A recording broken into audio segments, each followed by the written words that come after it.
LinkedIn bitta obunasiga 1 million rubl berdi. Sababi oddiy. U olgan Reels 190 million ko'rishlar soniga erishdi. Endi eng qiziq joyi, u yigit nima qilgan deb o'ylaysiz? U shunchaki QR kod olib, do'konga kirdi, Lit Energy bankasining ustiga QR kodni yopishtirdi. Keyin mijoz kassasiga kelib, shu bankani skaner qilganda, narx chiqish o'rniga mashhur mem, hammamiz biladigan, qo'lni ko'rsatayotgan maymun rasmi chiqadi. Aynan shu oddiy harakat Reelsni portlatib yubordi. Bu hikoya bitta narsani isbotlaydi. Kreativ video qilish uchun har doim ham katta pul shart emas.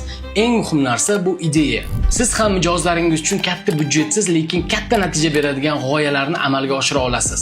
Buning uchun siz maqsadingizni aniq bilib, kontentingizni shunga qarab turib planlashtirishingiz kerak bo'ladi. Men o'z mijozlarimga nafaqat marketing strategiyasida yordam beraman, balki mijozlar bilan muloqot qilishlarida, ularga xizmat ko'rsatishlarida va ularga qanday qilib sotishlarida ham yordam beraman.